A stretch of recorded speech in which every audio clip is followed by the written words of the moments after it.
Hello les amis, cette fois-ci on va parler du coup du swing trading. Le swing trading, c'est forcément quelque chose que vous allez faire à partir du moment où vous avez un emploi, par exemple vous êtes à 35 heures, vous pouvez pas faire de l'intraday, donc vous allez faire du swing trading. Ce sont des positions qui sont beaucoup plus longues, où moi je conseille de trader en H4 ou en daily au maximum, parce qu'après c'est beaucoup trop long, c'est du swing mais vraiment hard. Donc là moi ce que je vais chercher, pour ma part, c'est principalement des niveaux 4 heures pour rentrer en 4 heures. Comment ça fonctionne en swing trading? On va aller chercher uniquement de la plus setup. De la plus setup, qu'est-ce que c'est? C'est avoir du coup notre entrée H4, notre support ou notre résistance H4 sur un support ou résistance daily. Ok, c'est avoir la fusion de nos deux piliers arrêts. Notre A plus setup sont donc la fusion du daily plus H4, que ce soit en support ou en résistance, mais également je veux que mon H4 soit en zone Fibo, c'est-à-dire en premium ou en discount en fonction de l'achat ou de la vente. Également, je veux des targets clairs. Si je n'ai pas de target clair, ce que je vais faire, c'est que je vais viser 2R tout simplement. Et bien sûr, le swing trading est possible sur tous les actifs, que ce soit les paires majeures, les paires mineures, la crypto, les indices, etc., les commodités. Vous pouvez faire ça exactement sur tous les actifs.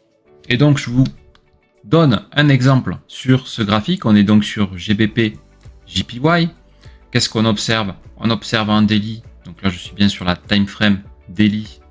Un OB assez important à ce niveau-là. Donc là, c'est notre OB daily.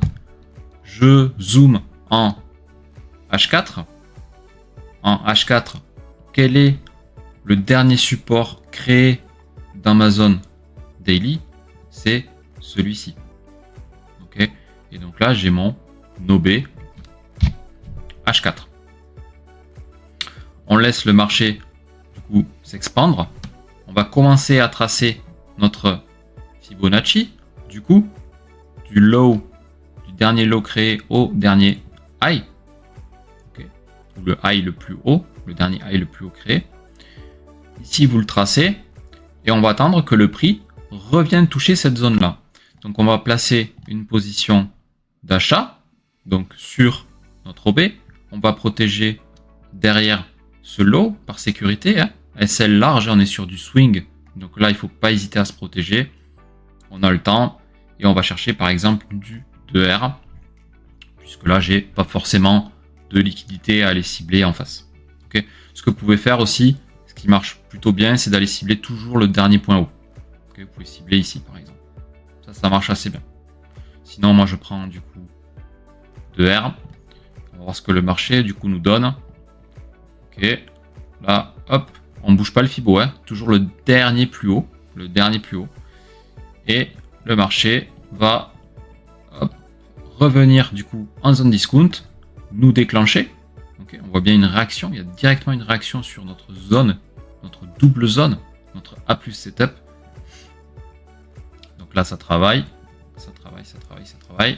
Hop, on est venu récupérer l'ancien high et on est venu carrément exploser à la hausse.